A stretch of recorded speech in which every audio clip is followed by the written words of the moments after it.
از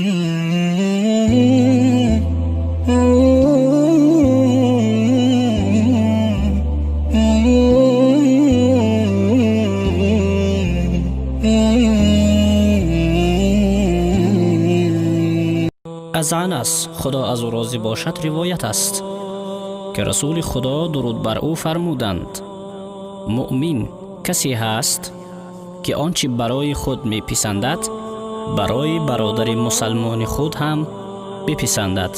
حدیث بخاری. کتاب ایمان. جزو ایمان است که آنچه برای خود بپسندی برای برادر خود نیز بپسندی.